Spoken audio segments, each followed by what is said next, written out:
We're here with Brad and Rachel, a happily married couple, and we're talking to them about having different parenting styles for their 3 children. And I'm here with my good friend and parenting expert and child behavioralist, Dr. Aliza Pressman. So when we went out of commercial break, one of the things that we were talking about was that you guys have different styles. And one of the things I found is such a pitfall is we have to have a united front. And what's so difficult about that is you are 2 individuals who are expected to become one person, one mentality. And I find that the difficult thing about that is if you try to conform to someone else, eventually you will lose yourself. And I believe it is human behavior that we will inevitably fight to become ourselves again, which usually means we're gonna have to distance from the other person. So if you guys wanna stay connected, is there ever gonna be a day where you guys can get to a place where you celebrate each other's different styles? I think that's a really great way to look at it. I don't think before we, have been speaking with you that was something that we felt like was even an option. Looking at it from that perspective and him being one style and me being another and that being okay, I think is probably the only way to move forward without eventually going separate ways. Yeah, I think that's a great point. Aliza, what do you think? What a great place to come to honor the fact that you each come from different places, and there's a benefit to knowing that mom is a particular way and dad is a particular way.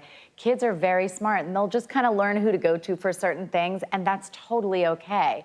You know, it's funny because sometimes Aliza, we did like a design thing together recently, and she was talking about how kids like have literally a different eye perspective. Who knows if your kids see, you, Rachel, as the bad cop, and, they may look at their dad and see this very bigger than life figure and be slightly intimidated, and you might be this cozy, safe person. And Aliza is right. If you lay down the law and you are full of boundaries, it does not drive your children away. They do actually feel a sense of safety from those boundaries, which I was terrified of for years, and it turns out it's true. Yeah, that's really something for me to grab a hold to and take comfort in. Rachel, what is ideally your favorite healthy snack? Oh gosh, I like to hit all the major food groups. Say, how long do you have? I know.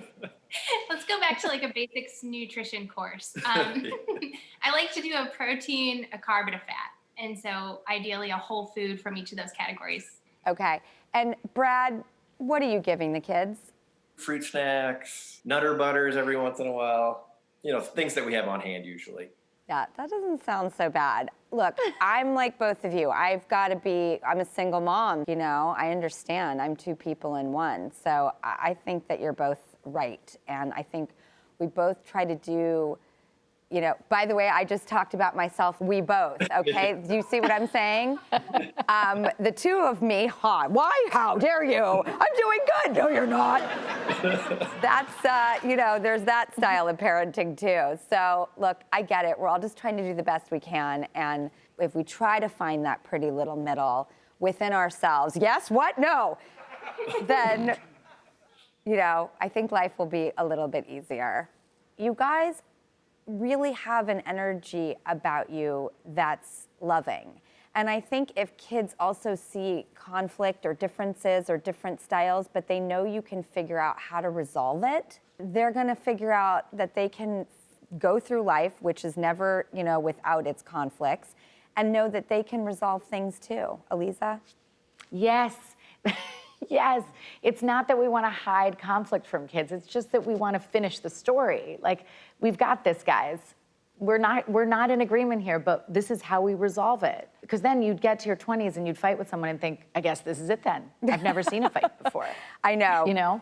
Oh, please. My parents split before I was born, and I was like, every time someone would say goodbye, I'd be like, where are you going? To the grocery store? You have to make a big deal out of this goodbye. It could be the last time. That's not supposed to be sad. I'm great, actually. Everything that happened in my life has led me to be a really strong person. And I think that these are some of the most interesting, exciting, fun, and important conversations to have in life, because we are all trying to navigate relationships And when it comes to our kids, it's just such high stakes. So the stress is totally natural. Drew, we want to give you the honorary title of doctor. I mean, you're doing really great. This is awesome. Really? Yeah, you have lots of great points. Oh my God, thank you. Well, here's my truth, is that I have learned from such smart people, like this woman who's sitting right here. But really, I thank you guys for trusting us enough to come and tell your story and share your experiences with us. And you guys seem to really love each other. And it's nice to have that hope, you know, because couples fighting, it's so tense and scary for all of us. And so when you see someone who, you guys do really like each other, you do really love each other, and we're gonna figure this out. Well, it was an honor. It was an honor to be here with you. And honestly, seriously, being completely honest, I think this conversation probably is changing the trajectory of how, like, things have been so heavy lately. And part of it is our kids' ages, and we're in the thick of it for sure. But like, if we can't figure out how to coexist as parents, then I don't know. And I think, you know, having like this outside view of our, you know, parenting style and our relationship looking in, and like, you know, you guys telling us how it looks. Saying we're both right and saying that you can tell we love each other is, I don't know.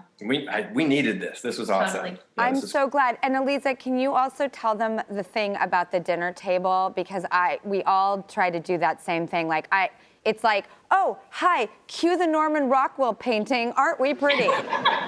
What? Yeah, is you it? get like 10 minutes from a 2-year-old. Definitely set the tone. We're gonna have our nice dinner conversations, but for 10 minutes. And then every time they have a birthday, add a little bit of time, but you're not gonna get a long, it's never gonna happen, so you're just gonna have tension, and you want mealtime to be fun. I just really want to thank you guys again, and thank you, Aliza. I love you. Thank you. I love you. Thank you to everybody watching.